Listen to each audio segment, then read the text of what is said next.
So, is life worth living? Why do we hang on to life if we had such horrible traumas and tragedies in life? Why do we still have the will to live, to survive, and not kill ourselves?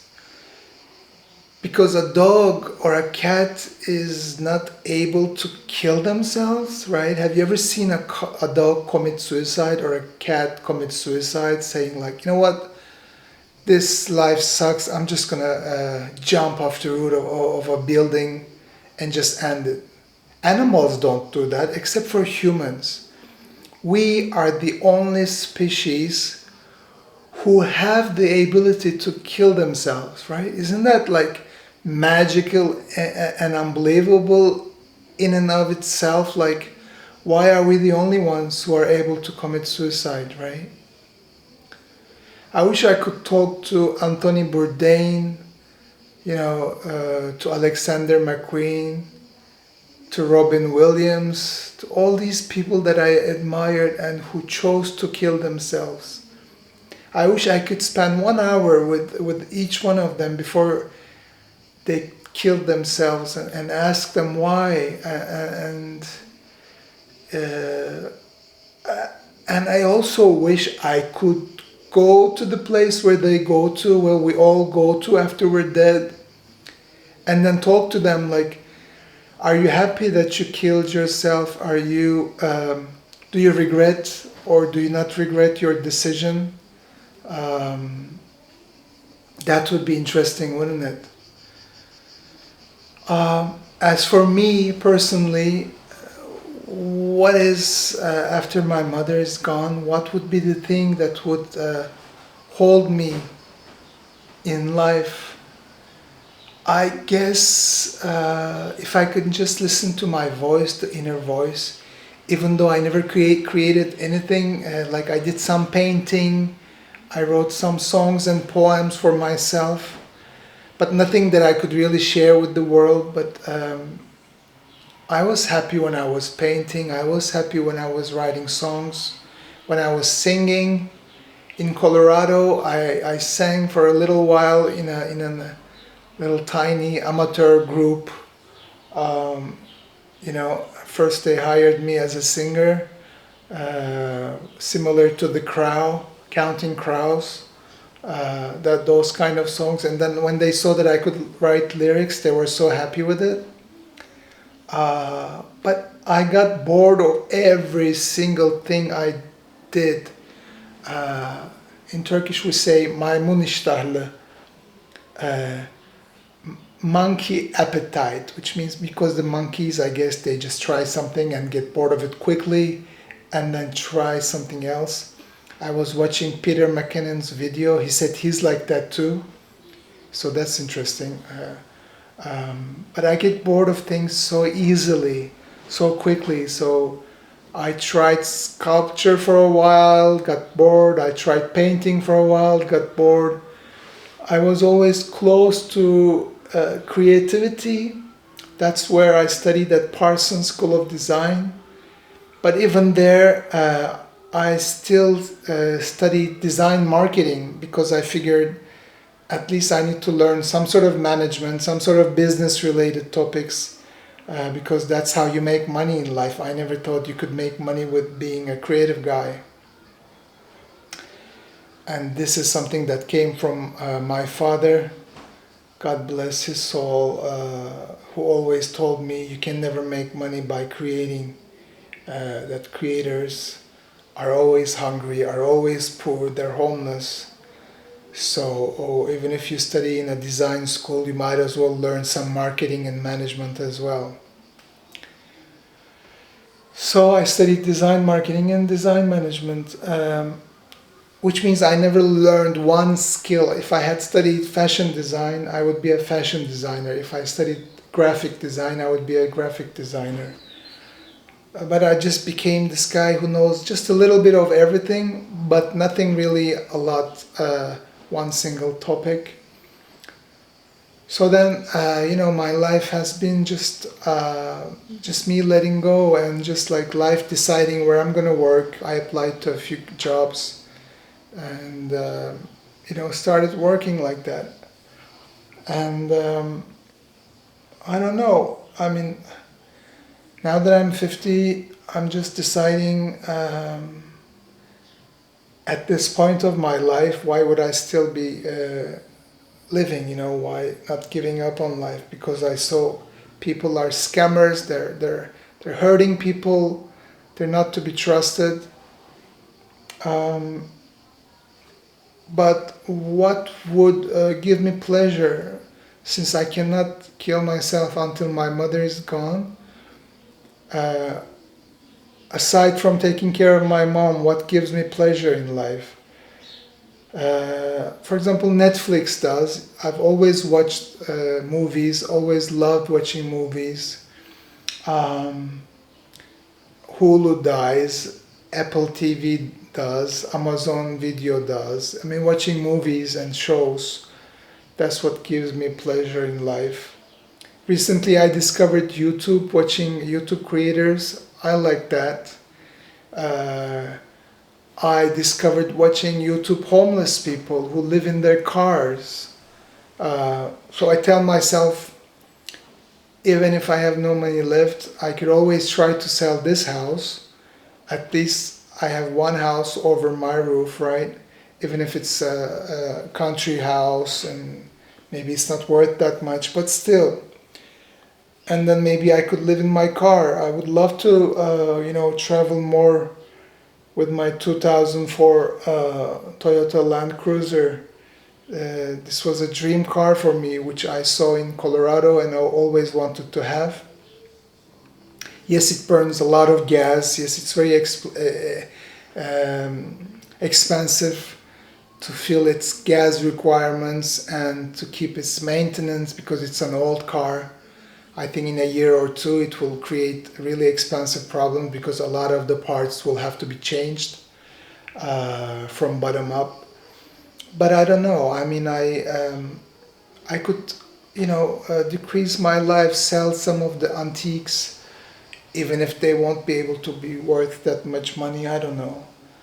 But something might happen which might make me be able to live for one more year, for 2 more years financially. Uh, Maybe by then I will learn some online skills, such as video editing. Maybe using some softwares, some tools, using English, Turkish, French. Maybe do some translations.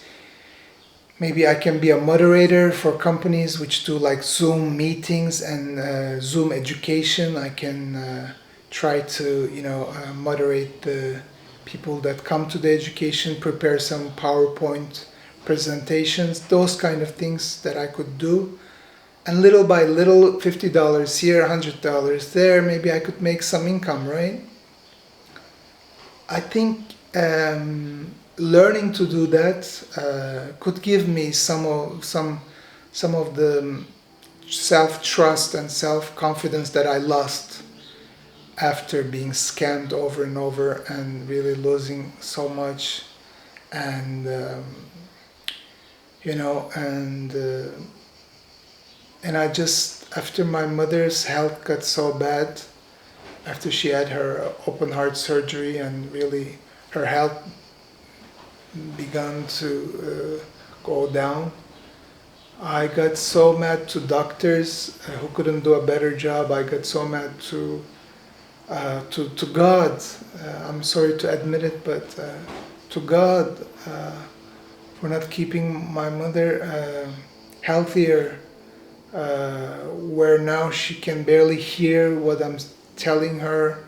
She can barely understand what's going on, and every day I wake up feeling, is she dead today? Is she still alive?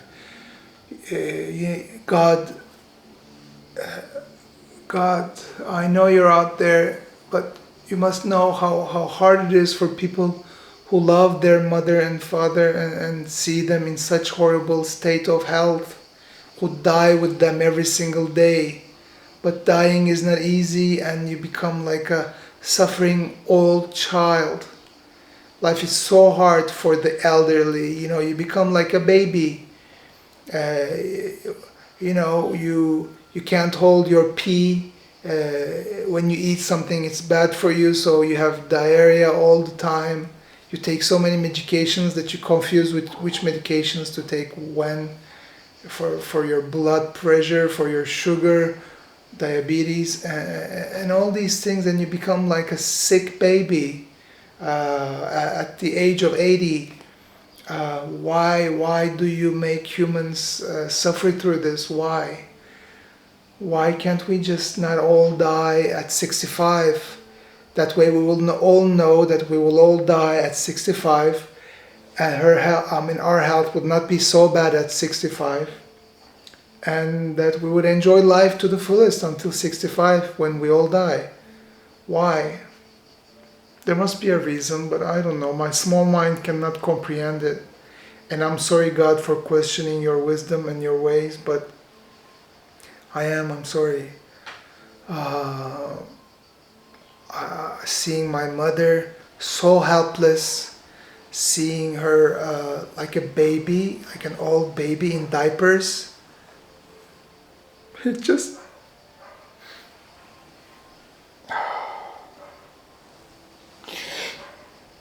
makes me, it just breaks my heart,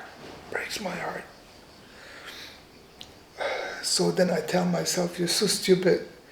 You want to live because you watch Netflix. You want to live because you just daydream about things, a different world. Then you watch porn and you masturbate for what? For what, you know? Just 2 minutes of self-gratification, satisfaction. I am so ashamed of watching so many Netflix movies and watching so much porn. I'm such a weak person, such a loser. It's like I wish God had taken my desires to watch movies and to self-procrastinate and to watch porn and to eat bad things and taking pleasure of such shallow things in life, like shallow things. I wish at least before I die I would create some beautiful paintings, sculptures, write some music, write some lyrics, poems, write a book. For Christ's sakes, you know, come up with a good video, learn how to make a good video with some interesting filming, cinematography of nature and animals and a beautiful music. The fuck, man? I mean, live, for Christ's sakes, create something. Since you have only a few months, or maybe a year, however much my mother has left to live, since this is my life as well, why not do it, spend it more productively? Why not create something that I will leave behind, and at least people that are so depressed like me, they can say, you know what, this guy, Tugi in Turkey, he was so depressed, he was scammed and had such health issues, and he was like at the bottom of his life, and then he managed to go up and actually create something, which means I can also do something like this, you know, at least help people like you who are in such difficult place in life, that they're in a dark place in life where they're thinking about ending their life. Do something, shake yourself, create something and leave it to them. Leave it for them. I mean, we're all gonna die. This is the end of the journey for all of us. Yes, you can decide to kill yourself, like I am planning, like Anthony Bourdain did, like Robin Williams did, like Alexander McQueen did. Or you can just live your life. But you can live your life as a vegetable, which means you just let yourself go and just do the shallow pleasures of life, of watching Netflix, watching porn, eating pizza. These are the things that everybody loves to do, right?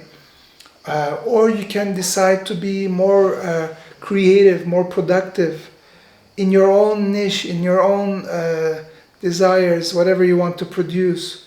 Take beautiful pictures, do photography, share a beautiful movie with the world. At least then maybe our last few months or years in this world, we can leave something, as our legacy to the future generation. I don't know, this is something I think about. Maybe I will be able to do it, you'll be here to witness it. I will try to document it if I do it. And if I don't, that's just gonna be another dream that I never realized, right? So I guess you will be here to see it. So that's that, guys. Thank you for being here.